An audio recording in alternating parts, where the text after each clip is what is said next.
Hello and welcome to another episode of the Molten Truth. I am so pleased to introduce you to someone I've been trying to connect with, and finally, despite technical errors galore and just scheduling, we have Caramel Lucas. Caramel, thank you so much for coming, and please tell me that I said your name right. I probably didn't, so if I didn't, please correct me.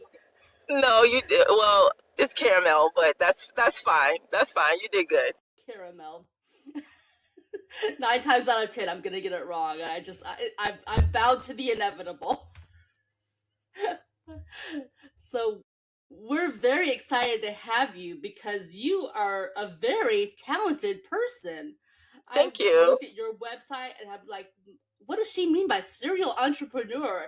And oh my goodness, the list of accomplishments and irons in the fire that you have. I'm like, okay, serial entrepreneur, that's very fitting. So before we get too far in, because I tend to rattle at the mouth and forget myself, please let's tell the audience what your website is. It's Miss Caramel Lucas.net. It's just my Miss MS Caramel Lucas. Thank you for that. So I'm going to back off. I'm going to let you tell the audience a little bit about yourself, and maybe I'll learn some things I didn't know that weren't on your website. Well, I've been doing entertainment for over like 10 years. I've been doing I wrote my first book in 2013. I used to model. I used to be in like a lot of different magazines. So I used to do like fashion shows and stuff like that. I wrote movies and I've written for other people. I used to do stand-up comedy and I used to do multiple shows. But I backed off on the comedy just a little bit just to focus on my podcasting. And so I decided to do podcasting. And so, I've been doing it for 4 years. So I've been doing a lot. So I have my own fragrance out, but I haven't pushed it as much as that I wanted to push it. But it's a fragrance that I made, and I'm working on my clothing line. So I do a lot. So I can't sit still. I think that's what it is. I just can't sit still. I just want to keep moving, and so I have done so many different shows. Like when I hosted shows, and I have done my own shows. So you'll see all that on YouTube, and you can Google all that, and you'll see that I've been doing this for a long period of time. So yeah, that's me. I guess so. That is amazing. First of all, that you have the energy to do all these things, because the reality TV writing, and then you've actually performed, done performances. The fact that you run a podcast, I know how labor intensive a Yeah, podcast can be. yeah, And I do that on top of a full-time job, so things yeah, can yeah. get kind of full, just that. I can't even imagine all the other things that you're doing on top of that, including motivational speaking is on your list. Yeah, I Are decided to you do that still because, actively doing that? well, yeah, kind of, sort of, you motivate people all the time, every day, right? But the thing about it with me is that Mm. I've done a couple, motivating speakings, but I think that my podcast does it all for me. Just talking to people, motivating people, just get them knowing that they're not alone and they get to be able to express themselves and tell people, all the trauma they've been through into where they are now, and I like motivating them while I'm talking to them at the same time, letting them know like one person might be listening to you and going through the same thing, and you never know who you reach, you know? And that's what my podcast is all about. It's just like basically letting people know that you've been through trauma or you've been through whatever you've been through, but look at the success that you feel right now. So I still do it, but not on stage, you know? So yeah. So you sound like someone who's had some trauma in her life that you've dealt with, because usually those of us who've suffered trauma, we're the ones who are vocal about helping others work through it. Is that I can safe relate. to Right. say? No, that's true. I can relate to it. You know what I mean? I have been through a lot of my life at a early age.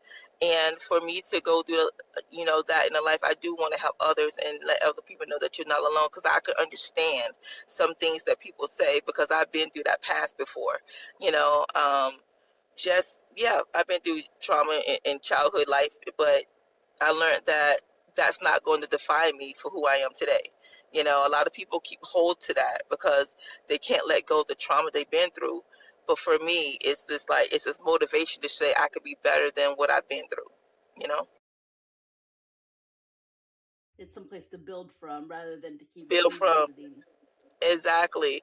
I mean, don't get me wrong. I mean, I had to have a therapist. I don't think it's nothing wrong with having a therapy, helping you through your things that you go through, you know, and not at all. A lot of people think that when you go to therapy, it means that you're crazy or something's going on with you. That's not it. It's that you're trying to get your mental together and have someone to talk to so you can express yourself, because your family or your friends sometimes can understand, but they can't. Sometimes they can be opinionated about what you're going through, but at the same time you can talk to a therapist and they don't have no opinion because they don't know you. So you can speak the way you want to speak and you don't have to cover up anything. So I think that therapy is very good for people. It's not because you're crazy, it's because you're trying to get your mental together and someone's trying to help you. I 100% agree with you. In my day job, I deal with a lot of people's health concerns, but I get the occasional call of someone who either is looking for assistance with mental therapy or perhaps is decided to be ashamed of it. Like, oh, remove that from my medical record. I don't want people thinking, that I'm crazy. But I 100% agree with you. There is nothing wrong with seeking help. In fact, I think it shows great emotional maturity to recognize, hey, I have a problem. I need to speak about it. And I choose to speak with a professional. Right, exactly. And I choose to speak to a professional about whatever I got going on internally. And the thing about it is that it just feels so like once you finish your therapy session, for me, it feels like, oh, that's another layer that's off of me that I don't have to worry about, you know? Absolutely. Well, unless you are just someone who really, I don't know, is inclined to do deep research or you stumble upon something helpful, which how often does that happen? Right. Those therapists, they have tools that you would never think to use to help yourself. So why wouldn't you consult an expert? We consult an expert to build a house or to repair something in our home. Why wouldn't we consult an expert to help us through something so important as our life? That is true. That is true. I feel like that's building, that's elevating you. Just like you want to elevate your home. That's just like you said.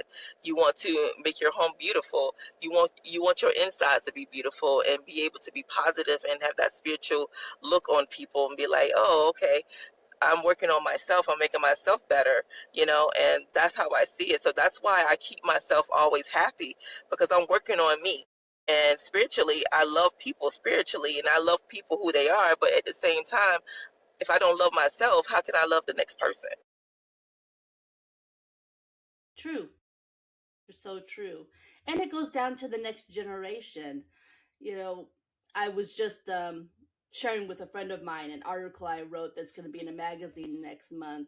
And it's about how our relationships within the family and how, whether we intend to consciously pass down things or not, some things are just passed down like mannerisms without any thought.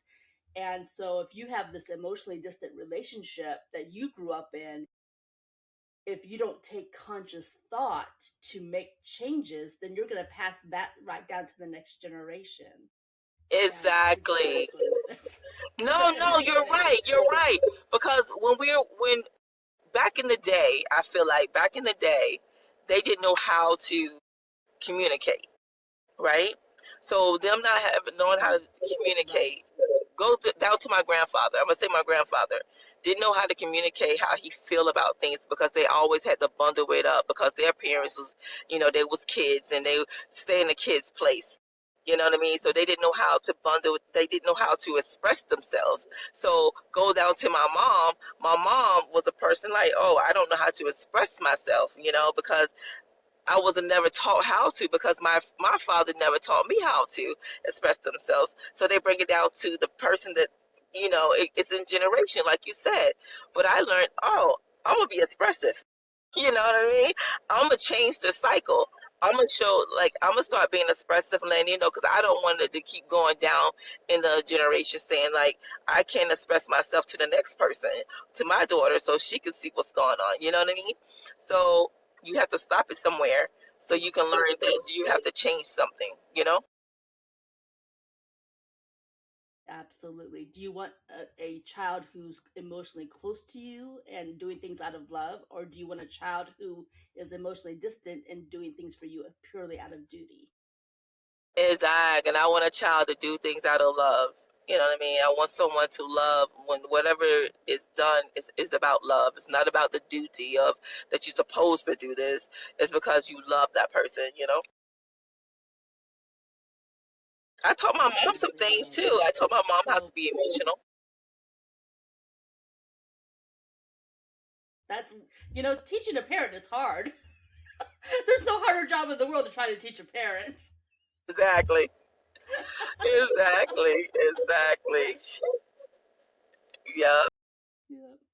So when you were doing the motivational speaking, because I'm assuming that before the podcast you actually did go in front of audiences, what was your primary message about? Was it about building self-esteem? Was it about mental health? What was your primary thought process you were trying to teach people about?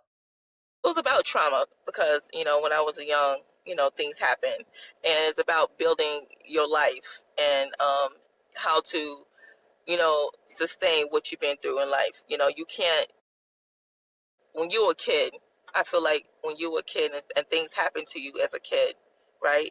It's not your fault. You're innocent, right? So when things happen to you, sometimes people carry that with them and think that there's always their fault, and that they shouldn't let it happen.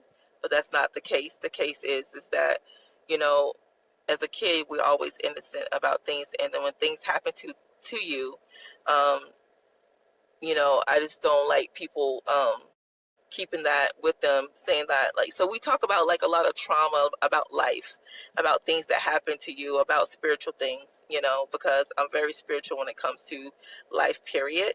So for a long time, I'm not gonna lie, for a long time I always felt like I wasn't enough, you know and then because I felt like that a lot of people was gonna use me, um I didn't want a lot of people touching me, you know what I mean, or being around me when I was growing up. But then I realized, like, it wasn't my fault, and that's the reason why I decided to take a therapist, because I wanted to release all of that I had in my brain, saying that it was my fault that this happened to me. Right now, I know, like, it was nothing my fault. So that's what I talk about. Like, it wasn't my fault that anything that happened to me when I was young. You know. Okay. Do you think those early traumatic experiences played in some way with the pursuit of all of these things that you do, the writing of the books, the wanting to podcast, the reality TV, um, even the comedian side? Do you think that's a factor in what led to this extreme, just I don't know how else to Yeah. word it. So I know. You have so many irons in the fire. You are constantly going. Yes. Yes. Because the thing about it with me is that, when you deal with a lot of things in life, right, and then you have an opportunity to make someone else happy, or someone laugh, or someone feel great, because like I said, when I was a kid, I never felt great, you know. So I had an opportunity to make people feel great. When I did comedian, I had people laughing, and I loved it. I did it. I had them laughing, and when I wrote my book, you know, they love the book. They can relate to what I written, you know what I mean? And I love that about them. Or when I did motivated speaking, they related to what I was talking about. So I love to talk to people about relative things, and I love to see people smile. I love that people see that they have, they matter, because we all have a purpose, right? And what is your purpose? You have to find our purpose. And I feel like my purpose in life is living, yes, but my real purpose in life for me is making other people know that they're here for a reason. That's my purpose. And I feel like every time I turn away from that, oh, I'm not going to do it no more, it comes right back to me in a circle. And someone comes to me and asks me and talk to me about things. And I'm like, this is my purpose. My purpose is to make this person feel like they supposed to be here, or make them laugh, or make them happy, or whatever. Living, we're going to be here for a minute. So you have to find your purpose in life, right? So my purpose in life is to make other people happy and make other people. That's why I don't, right. That's why I be like, when I'm around people, like, they're like, yeah, we know how she's going to act, because I love making people laugh and just enjoy themselves. That's the why I do what I do. It's Absolutely. because I love And making people happy. mhm, absolutely. And I love that you took something that was negative in your life and you pushed that away, dealt with it in a healthy way, and then used it as a springboard to do so much that's positive. Um, it makes me think. I read an article recently about Robin Williams, and he had kind of a sad childhood. I mean, don't get me wrong, he was well cared for. He was raised by wealthy parents, but he was a very lonely child. And so his best friends were his little toy soldiers. I think it was what I read, his little tin soldiers. But in that environment where he was so lonely, he created this whole imaginary world that, basically that was what led to the Robin Williams that we all knew and loved, the one who was so entertaining and so, warm to his family. Um, so again, just I have great admiration for people who take that negative and find something positive to do with it, as you have done. Yeah, but it's hard to do that as well. A lot of people can't do that, only because they don't know how to reach out that dark, like to get out the darkness of life. Because it's sometimes they feel like people are always bringing them down, pushing them down, making them feel like they're not enough, or listen to other people, what other people say. I realize that I have to surround myself only in a bubble, to don't listen to what other people think, or what other people say, because sometimes people can be very negative about what you have going on. So I learned how to not even entertain negativity, because the thing about it is I walk away from it. I don't go to it. I walk away from it. When I feel something, I'm like, no, I am going the opposite direction. I'm not even going to that direction. You know what I mean? Because it's just like how human, we are human people. So being human, we know, we bring other people down sometimes. We don't uplift people. I rather uplift someone, because you uplifting, then you making me feel like I'm uplifting too. Like, oh, okay, I done did this today. Let me, I take a 2 steps forward instead of telling 3 steps back. It's like you can't do that. And you're so right. Sometimes it's the people who love us most that can be discouraging, and it's not because they're like, oh no, we want you to do this. It's that we want you to be successful. We don't think this is going to work for you. I had that happen with my sister, when I decided that I was going to start writing books. And she was like, well, wait, you want it to be perfect. You want to, wait until a certain point before you do this. And I said, well, if I wait for it to be perfect, I'm never going to publish anything. um, and or I had my friend say, well, what, are you sure you want to do a podcast? And then at one point, is it making any money? I'm like, well, I'm not really doing it for the money. I mean, money would be nice. And maybe one day Right. we'll get there, but it's about, this for me. So, they had my best interest at heart, but at the same time, if I followed their advice, I would just be sitting at home watching TV and doing nothing. exactly, and I understand that. But see, I have like, you know how you have that support system. You know, my mom support me 100% no matter what I do, and it's very few people that I talk to in my family. I'm not saying I don't love my family. It just like I just don't like the feedback from it. You know what I mean? But I do have a very good friend that supports me 100%. You know what I mean? She's always like, if something Nice. happens, she's always telling me like, I'm so proud of you, or like, congratulations, like, oh my God, my sissy, and stuff like that. We call each other sissy, so you know what I mean. And she's a good support system for me because it shows me that you don't have to be blood to support you or love you. You can also find someone out here in the world that can do that for you. You know, and it feels good that you can actually have someone that be like, I got you behind you, like I'm supporting you, like no matter what. Not only my family, but also someone that, you know what I'm saying, that you're really close to, and you're like, oh my God, this is so heartwarming to me, you know? Feels good. Absolutely. Sometimes friends are even closer than family. It just depends on, of course, the background and what you have going. But, Yeah, exactly. sometimes you can be closer to your best friend than you could ever be to even one family member. That is true. And I think sometimes I'd be like, why are we so close? Like, what's going on? But the thing about it, I know why. Because we think the same. And, you know, I'm loud. And she's not as loud as I am, but she can be. But the thing about it is that it's just, it works. It works for us. And that's what makes it, like, good. Yeah, Because it works. it's true. I actually had the funniest discovery about a year ago. This friend I've been close with, we've been friends, very close friends for about 35 years now. We've Wow. been since we Yeah. were teenagers. And so about a year ago, I finally just, it dawned on me, she's a lot like my sister, personality wise.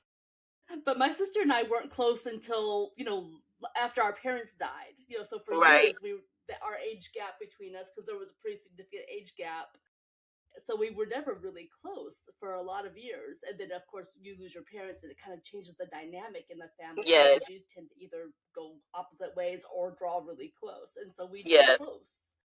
And as I've gotten to know my sister, it just dawned on me last year, wow, she has a lot in common with my best friend. They really do have a very similar personality. Never would have guessed it. Yeah, like I don't have You just sisters, never so know. I don't have a sister. So just like I have all brothers.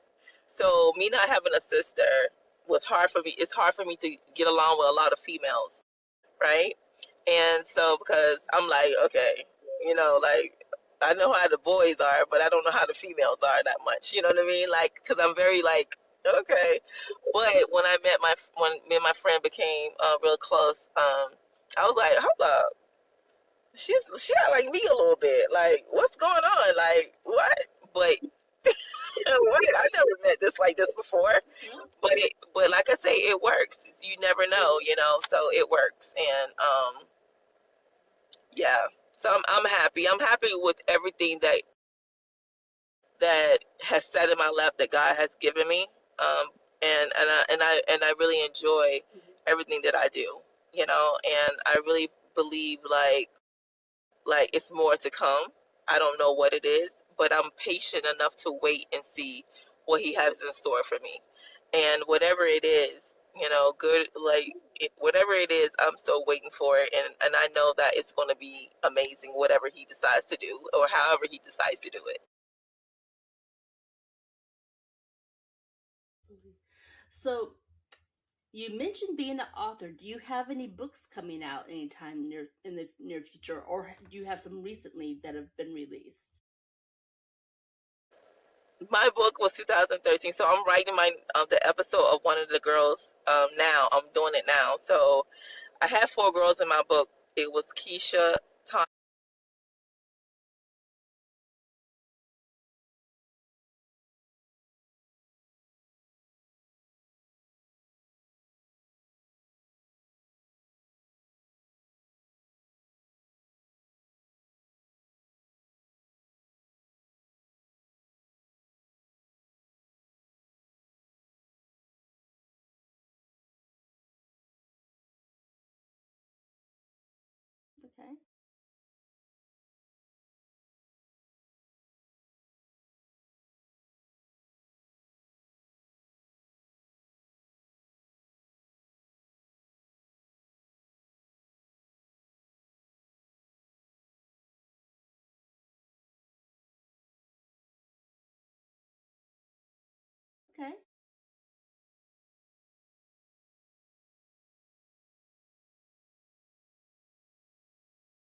is really amazing. I've spoken to someone back last fall who had written and produced, she had written a book, but then later on produced a movie. And the story she told me, so much effort, so much expense to do that. So I have a new respect for people who've done what you've done. And the fact that it actually made it into the movie theater, wow.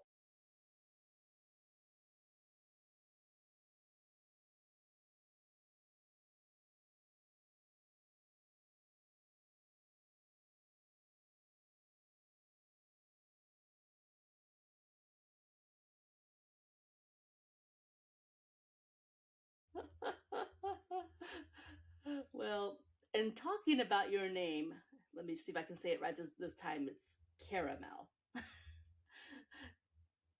The first thing I thought when you mentioned perfume was what a perfect name for a perfume. I mean, I don't know if your mom intentionally named you Caramel or what this backstory is on that, but for a perfume fragrance being connected with that, the idea of what caramel comes to mind, I mean, that couldn't have been more perfect.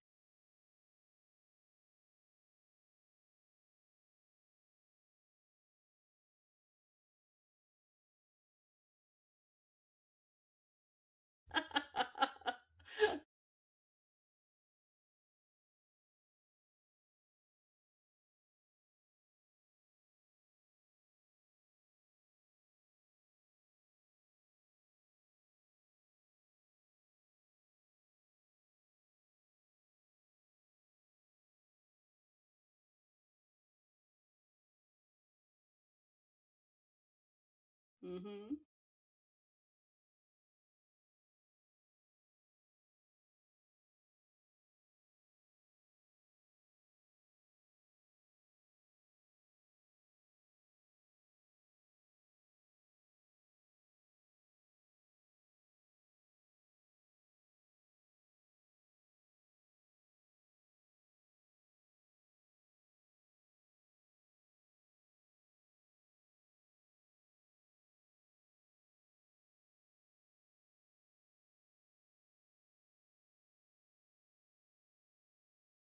Yeah,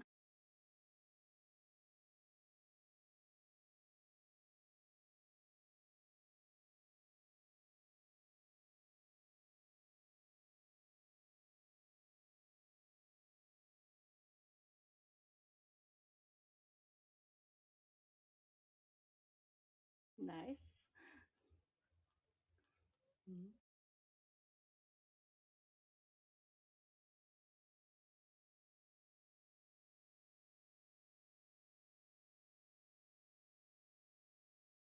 Very cool. Well, yeah, obviously, yeah. I mean, why wouldn't you be? I mean, a scent, a clothing, basically a clothing line, because jeans are a clothing line. I mean, just a lot of things going. I can't even imagine, but I would love to. I'm gonna have to look up a taste of caramel because I'm curious to see how this perfume smells. Now, is it only available online, or do you have it in stores?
Right. You know, money can motivate people up to a point, but it is the love of something that really causes a person to push and excel and do well at things. Money's only good to a point.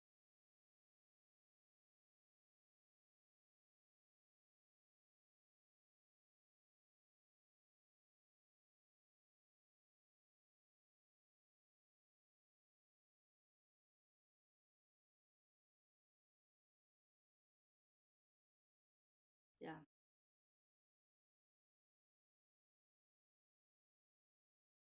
true. Right. Well, and there's a happy medium because if a person doesn't have money, they can still be materialistic, because their focus is on those material things and what money can buy and things. Or a person with too much money, then they maybe go over the top. But there's that sweet spot right in between, that balance. Hmm. Yeah. Where you're not absorbed by the thoughts of money. You have what you need and you're content. you know it's not to say you're lacking ambition. You can still be ambitious and be content. I would cite Warren Buffett as an example of that. He had money, but he lived simply. you know he's a good example of that happy medium.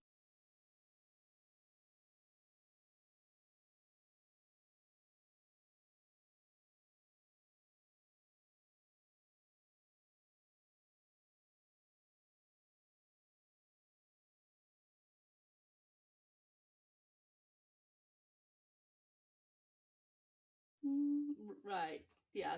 You know, some of the wealthiest people, like was it the Stanfords? They appeared like this poor couple when they were trying to get their son into a college, and no one would have thought that they had all kinds of money. But when I think their son had been rejected, then they decided to launch their own college, and so Stanford was born. you know, so appearances don't necessarily mean anything. Oh, did I lose you? I've been having such a great conversation with Caramel Lucas, and I'm hoping that her connection will bring her back to us. But please remember MissCaramelLucas.com for her website. And just on her list as a serial entrepreneur, she has podcaster, author, reality TV as a writer, as well as I believe she's actually acted in some of those. She has herself listed as a poet, a motivational speaker, as you've been hearing us talk about. Her perfume line, A Taste of Caramel, a comedian. She's done modeling, and then the acting, I think, is what was tying into reality TV. We'll have to ask her if she acted in her movie at all. I would imagine she must have, at least in some small way.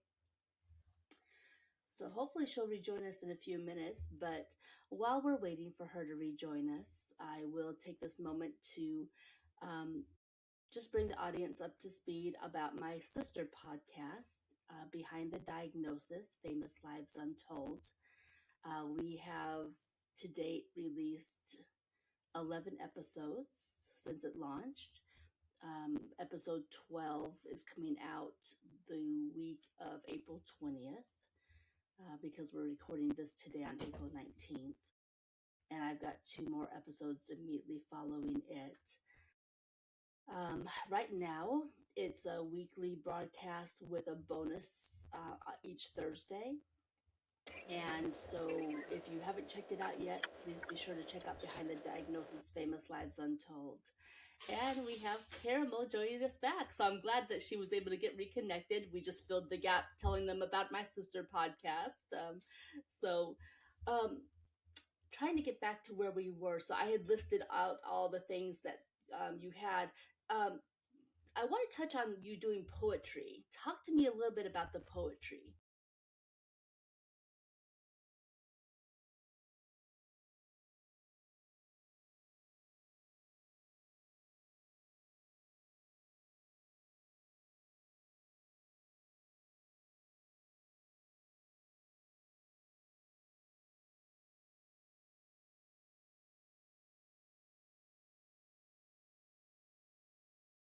Okay.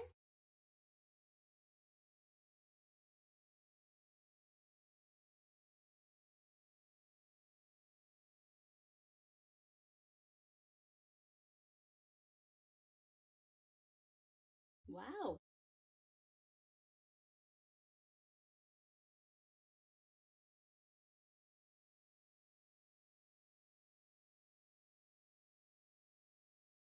Multi-talented, amazing. Well, I think that rounds out the things on your list of what you've accomplished so far. I'm curious about the future. What does the future hold for you? What are your plans?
Makes sense to focus on one thing, get it stabilized, successful before moving on to another project. I'm betting that you and I are going to talk probably a year or two from now, and I'm going to be very interested to hear about what level of success you've gained with your podcast and your other goals, pursuits, and also what's going to be future. Because given your track record, there's going to be something else added to this list. I have no doubt about it. You are a go-getter if ever I've seen one. um, so before we get to the end of our broadcast, because we're closing in on our time limit, my last guest left this question: what is the most impressive obstacle you've witnessed someone else overcome?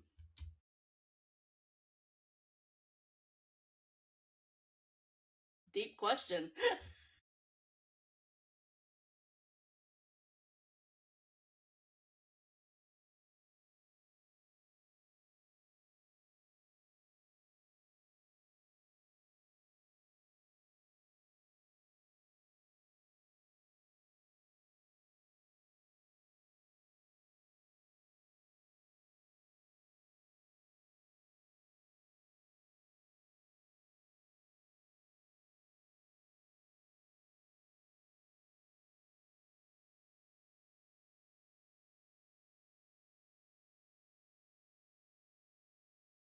Okay. Hmm.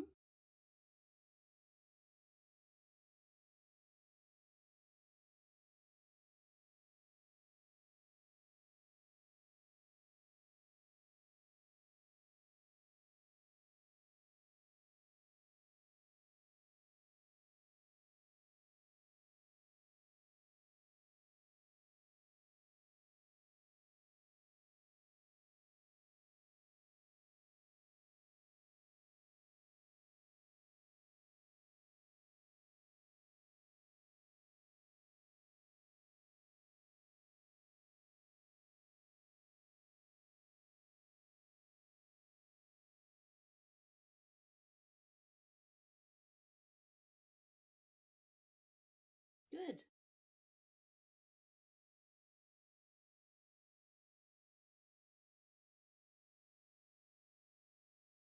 That's a huge accomplishment.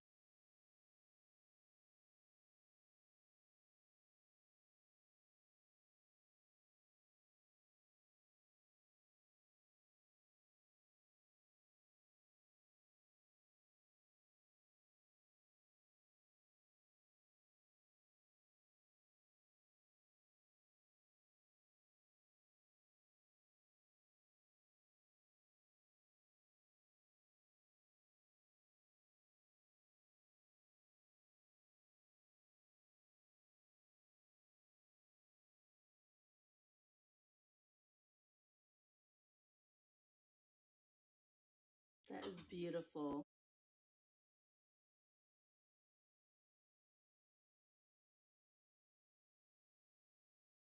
And it's funny because sometimes we take our relationships for granted, and so it's so nice that you made that known to your mother, even if it was just in writing that she was able to read. We need that to help build our self-esteem and to sometimes be that motivating force to help us accomplish things that we can't do on our own. So how wonderful that it worked out that way. Yeah, I really appreciate that story.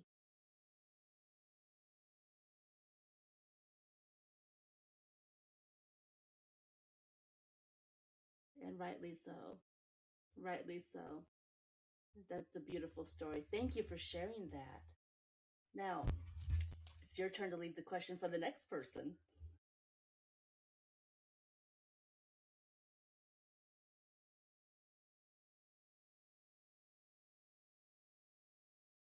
Take your time, no worries.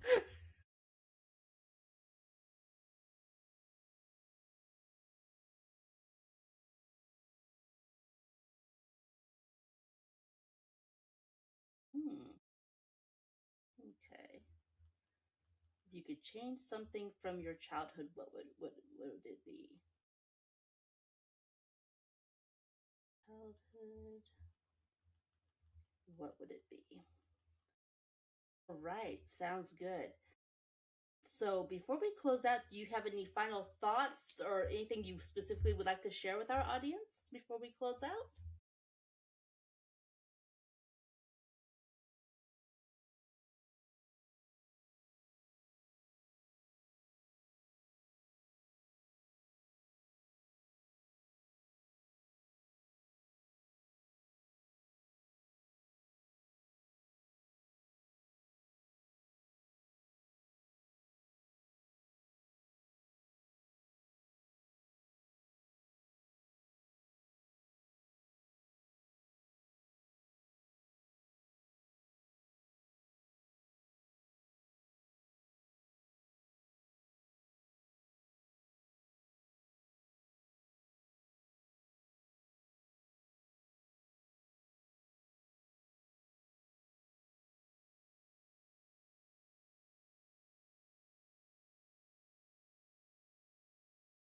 Excellent advice.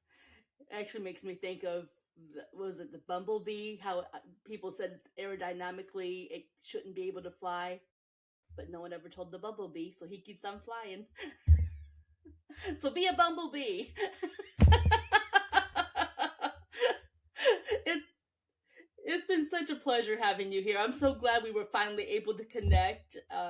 So hang out for just a minute after we stop the recording, and we'll discuss, when your broadcast will be made live.